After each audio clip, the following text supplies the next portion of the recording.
Those hours that with gentle work did feign the lovely gaze where every eye doth dwell, will pay the tyrants the very same, that unfair with fairly die doth excel. For never resting time leads summer on.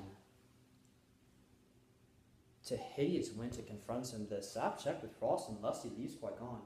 Beady o'er snowed and bareness everywhere, there were not summer distillation left, but liquid prisoner, pent in walls of glass.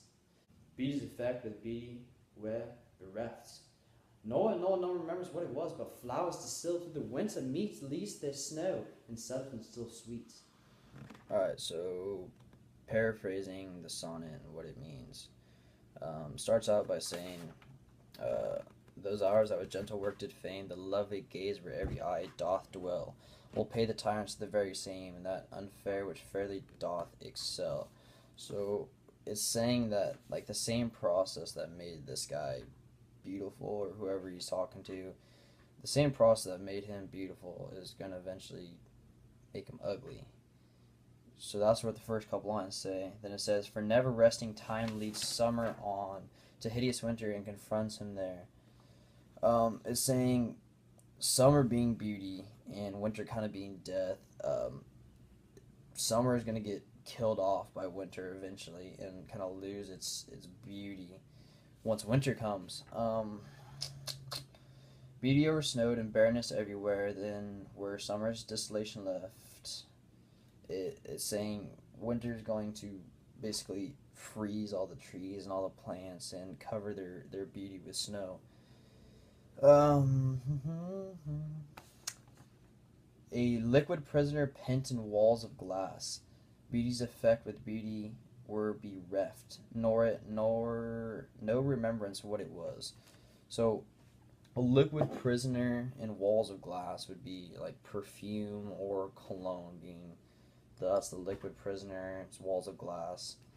Um, it's saying that if we didn't have perfume or the sense of summer, we would forget summer and its beauty when winter comes. So we have that to remember what summer smells like, essentially.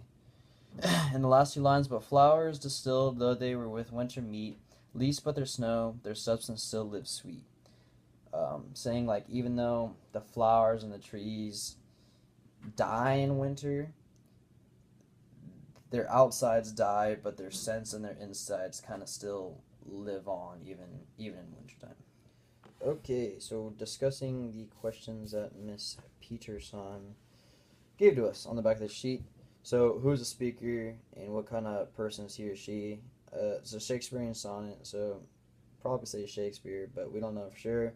Could be any middle-aged man. So that's the first question. To whom is he speaking? It is one of the first sonnets, sonnet number 5.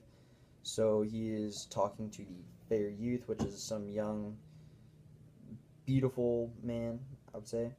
So what is the occasion? This middle-aged man, or Shakespeare's addressing this young, handsome guy. We don't know if they're gay. We don't know if it's his son. Don't really know. But what is the occasion? He's saying that basically he's kind of saying that your beauty is going to live on for forever. What is the setting? The setting is 16th century. What is the setting and place? Europe, England, more specifically. What is the central purpose of the poem?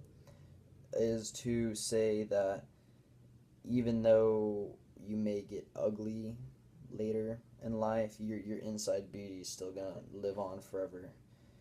What is the central idea of the poem?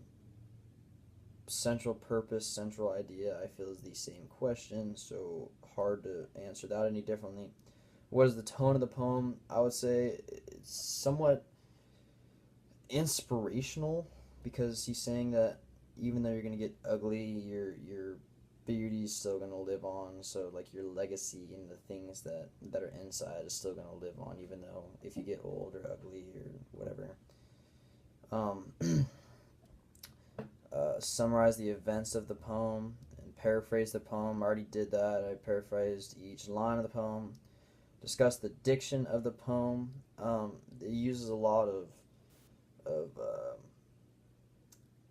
symbols to emphasize summer and winter, and it uses a lot of words to make winter seem really harsh and kill and death and that kind of thing with winter more specifically.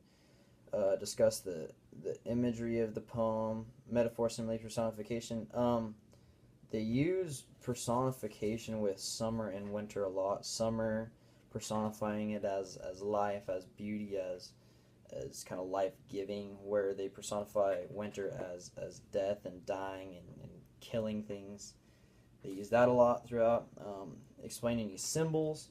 One of the big symbols is a liquid prisoner pent in walls of glass. They use that a symbol of like cologne or perfume, a liquid prisoner in glass. Using that as a symbol. Point out any sound repetition. So the sound repetition, well, going on with what is the meter of the poem's iambic pentameter. So going back to number 15, what is sound repetition? Since it's iambic pentameter, every other word rhymes at the end. So gentle work did fame, or every eye doth dwell, tyrants the very same, which fairly doth excel. So every other line is rhyming. We know that because that's what the iambic pentameter is. So those are those questions.